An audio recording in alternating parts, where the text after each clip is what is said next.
मेरा प्रणाम स्वीकार कीजिए देवी सरस्वती। आइए देवी लक्ष्मी, आपके आगमन से ब्रह्मलोक धन्य हुआ। आपका स्वागत है। आसन ग्रहण कीजिए। धन्यवाद। धन्यवाद देवी सरस्वती। जन कल्याण के कार्यों में इतनी व्यस्त रहती हूं कि कहीं आने जाने का समय ही नहीं मिलता। अब क्या करूं? मेरा नाम ही लक्ष्मी है। धन और वैभव की देवी हूं। सारा विश्व आदर करता है मेरा। घर घर में मेरा स्वागत होता है। जहां जहां पहुंच जाती हूं, सुख, संपत्ति और वैभव अपने आप पहुंच जाते हैं वहां। यह सत्य है देवी कि आप सुख, संपत्ति और वैभव की देवी हैं। यह भी सत्य है कि घर घर में आपका स्वागत होता है। किंतु क्या देवी सरस्वती? किंतु आप कहीं टिकती नहीं, स्थिरता नहीं है आप में। इसलिए तो संसार आपको चंचला कहता है। क्षणे रुष्टा क्षणे तुष्टा। आप एक क्षण में रुष्ट हो जाती हैं और एक क्षण में तुष्ट। आज आप यहां हैं तो कल वहां। किंतु मैं ऐसी नहीं हूं। मैं तो ज्ञान और विद्या की देवी हूं। मैं एक बार जिस मंदिर में प्रवेश कर जाती हूं, वहां सदा के लिए स्थापित हो जाती हूं। किंतु मेरे बिना किसी को जीवन का सुख नहीं मिलता। मैं धन हूं देवी सरस्वती, और निर्धनता सबसे बड़ा अभिशाप है। धन तो मैं भी हूं देवी लक्ष्मी। अंतर इतना है, आपका दिया हुआ धन तन के लिए है और मेरा दिया हुआ धन मन के लिए है। आपका दिया हुआ धन कोई भी चुरा सकता है, छीन सकता है, किंतु मैं तो विद्या हूं, ज्ञान हूं। मुझे ना तो कोई चुरा सकता है, ना छीन सकता है। और सबसे बड़ी बात तो यह है कि मेरा दिया हुआ धन जितना भी बांटिए उतना ही बढ़ता है। देवी सरस्वती, आप जानती हैं राजा को राजा क्यों कहते हैं? क्योंकि उसके पास मैं हूं। आप भूल रही हैं देवी लक्ष्मी, राजमुकुट का तब तक कोई अर्थ नहीं जब तक उसके पीछे राज तिलक का आधार ना हो, बल ना हो, संस्कार ना हो। और राज तिलक के पीछे शक्ति होती है मंत्र की, विद्या की, ज्ञान की।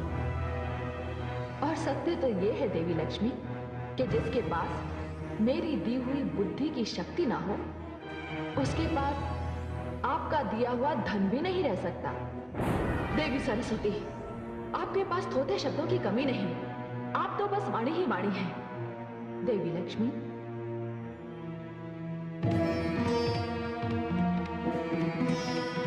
शब्द जब मंत्र बन जाता है तो उसमें दिव्यता आ जाती है।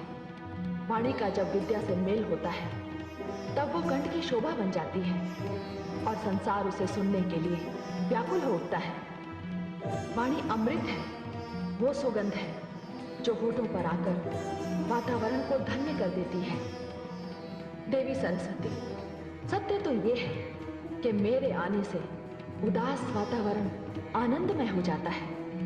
रोते हुए मुख हंसने लगते हैं। और वो बात तो आपने अवश्य सुनी होगी कि भूखे पेट भजन भी नहीं होता। देवी सरस्वती, आप कुछ भी कह लीजिए, मैं श्रेष्ठ हूं। देवी, ज्ञान और धन में यदि कोई श्रेष्ठ है तो वो है ज्ञान। क्योंकि ज्ञानी की पूजा तो राजा भी करता है। अतः श्रेष्ठ मैं हूं। आप श्रेष्ठ हैं या मैं, हम दोनों इस विवाद में ना पड़कर इसका निर्णय भगवान विष्णु पर छोड़ते हैं कि हम दोनों में कौन श्रेष्ठ है। मुझे स्वीकार है, तो चलिए।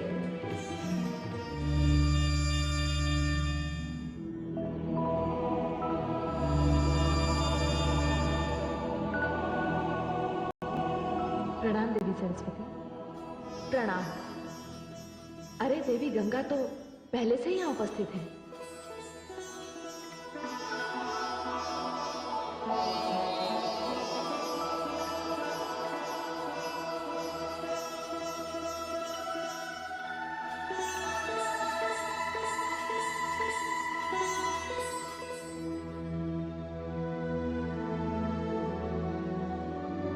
हे देवी लक्ष्मी, आप मुझे स्वयं यहाँ लेकर आई हैं। आपने मुझे आसन तक ग्रहण करने को नहीं कहा। क्या विष्णु लोक में अतिथियों का सत्कार इसी प्रकार किया जाता है? क्षमा करें देवी सरस्वती। देवी लक्ष्मी तो श्री नारायण के हृदय में निवास करती है और मुझे अपने चरणों में रहने का अधिकार स्वयं श्रीहरि विष्णु ने ही दिया है। और रही आपकी बात, तो आपके लिए तो सदैव यहाँ स्थान की कमी रहती है। ये समस्या मेरी नहीं, आप ही की है।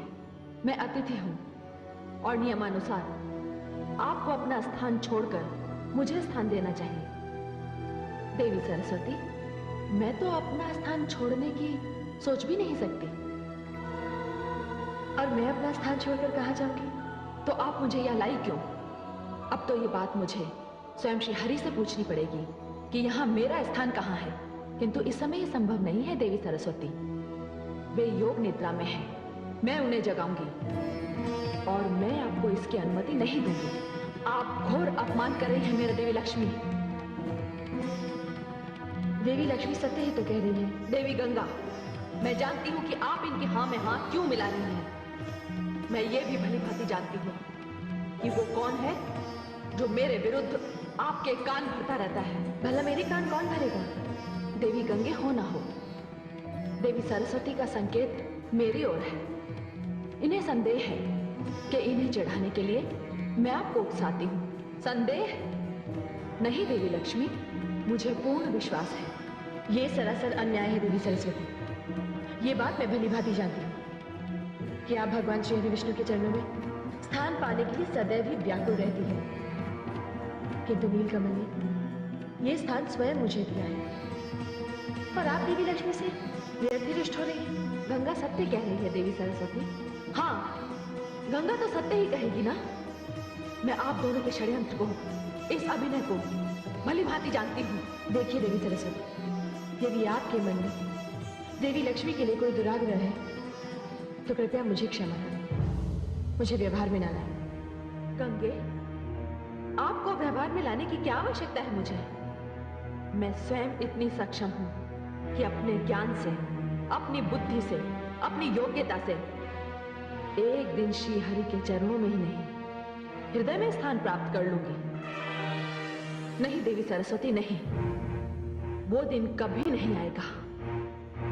उनके हृदय में मेरा निवास है और कोई कितना भी शक्तिशाली क्यों ना हो, मुझे श्री हरि के हृदय से कोई नहीं निकाल सकता। अच्छा, तो आप मुझे चुनौती दे रही है देवी लक्ष्मी। देखिए देवी सरस्वती, आपका विवाद देवी गंगा से आरंभ हुआ और अब आपने अपने क्रोध का लक्ष्य मुझे बना लिया। देवी, यदि आपको मुझसे ईर्ष्या है कि मैं ऐश्वर्य और वैभव की देवी हूं, तो इसमें मेरा कोई दोष नहीं। यह स्थान तो मुझे स्वयं आदि शक्ति परमेश्वरी ने दिया है। अच्छा, तो बहुत अहंकार है आपको अपने वैभव और अपने ऐश्वर्य पर।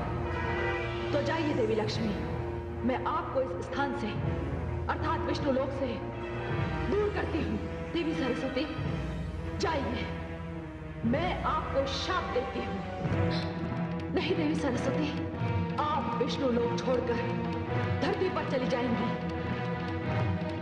और वहां तुलसी हो जाएंगी और आपका संबंध भगवान विष्णु से समाप्त हो जाएगा और धरती पर आपका विवाह किसी असुर से होगा।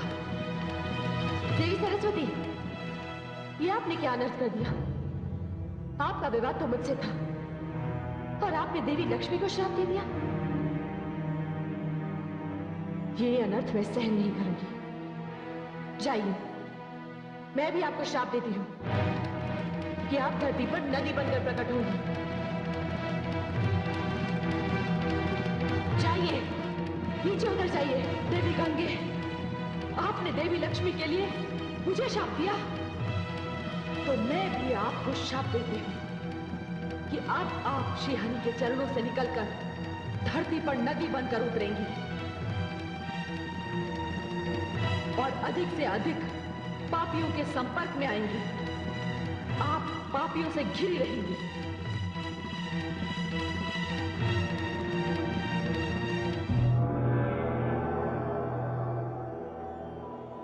आदिशक्ति परमेश्वरी, ये क्या हो रहा है?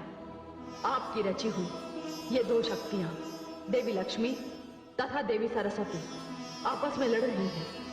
क्यों? इसमें विचित्र क्या है? धन और बुद्धि में तो सदैव संघर्ष रहा है और सदैव रहेगा। यही तो होता आ रहा है।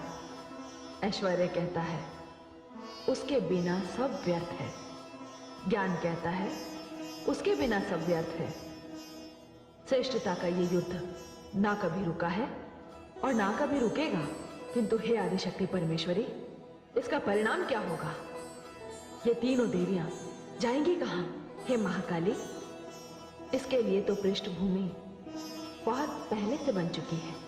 मैं आपका तात्पर्य नहीं समझी देवी परमेश्वरी, मैं तुम्हें समझाती हूं। वो देखो, वन में एक राजा कितनी कठिन तपस्या कर रहा है। इस राजा का नाम है धर्मध्वज। ओम श्री लक्ष्मी देवाय नमः। ओम श्री लक्ष्मी देवाय नमः। ओम श्री लक्ष्मी देवाय नमः। ओम श्री लक्ष्मी देवाय नमः। ओम श्री लक्ष्मी देवाय नमः। ओम श्री लक्ष्मी देवाय नमः। ओम श्री लक्ष्मी देवाय नमः। ओम श्री लक्ष्मी देवाय नमः।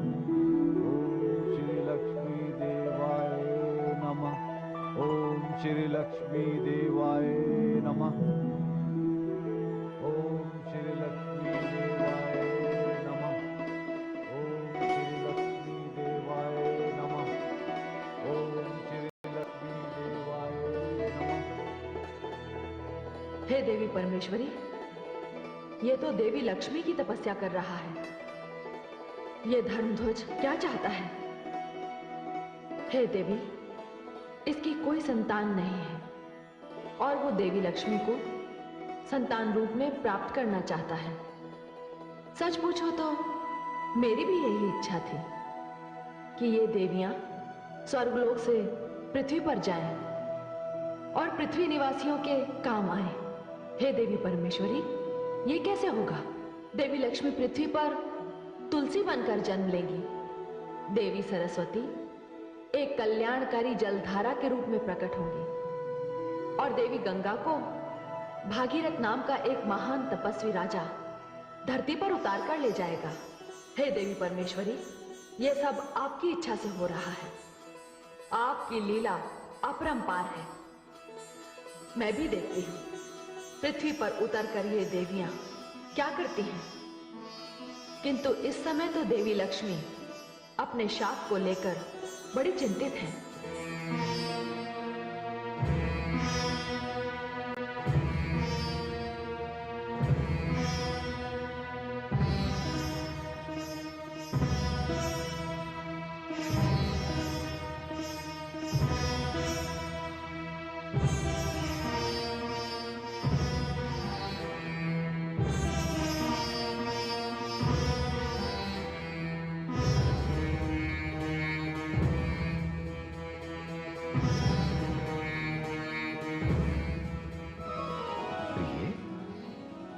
मैंने आपको इतना अधिक चिंतामग्न पहले कभी नहीं देखा। हे कमल लोचन, आप तो यूं ही योग निद्रा में थे। आपको तो ज्ञात भी नहीं होगा कि यहां देवी सरस्वती ने पधार कर क्या अनर्थ कर दिया। नहीं नहीं, मुझे तो कुछ भी ज्ञात नहीं, परंतु अनर्थ क्या हुआ? हे कमल लोचन, कहां मैं और कहां वो, और वो मुझे शाप देकर चली गई। श्राप? आपको श्राप? क्या श्राप दिया उन्होंने आपको? मानव योनि में जन्म लेने का। प्रिय, ये तो कोई श्राप ना हुआ, ये तो विधि ने पहले से ही रच रखा है। कदाचित आप ये नहीं जानते कि राजा धर्मध्वज आप पुत्री रूप में प्राप्त करने के लिए आप ही की तपस्या कर रहे हैं।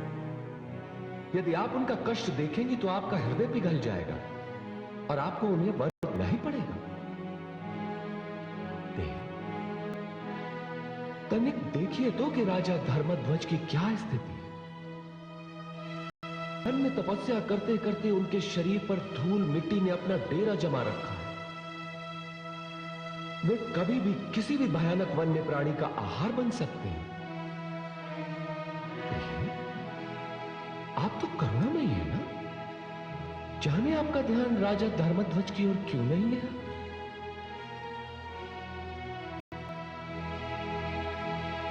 ओम श्री लक्ष्मी देवाय नमः। ओम श्री लक्ष्मी देवाय नमः। ओम श्री लक्ष्मी देवाय नमः। ओम श्री लक्ष्मी देवाय नमः। ओम श्री लक्ष्मी देवाय नमः। ओम श्री लक्ष्मी देवाय नमः। ओहो, हे कमल लोचन, महाराज धर्मध्वज तो सचमुच बड़े कष्ट में हैं। उनकी ये दशा देखी नहीं जा रही है मुझसे।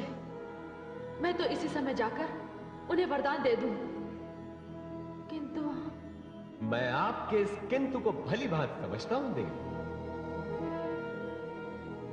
आप इस संकोच में हैं कि पृथ्वी पर जाकर आप में सारे गुण मानव वाले आ जाएंगे। हाँ कमल लोचन, और मैं आपसे दूर हो जाऊंगी और सारी दैवी शक्तियां भी मुझसे छिन जाएंगी। ये बात तो है, किंतु मानव में एक विशेष गुण तो है कि अपनी तपस्या के द्वारा कुछ भी प्राप्त कर सकता है।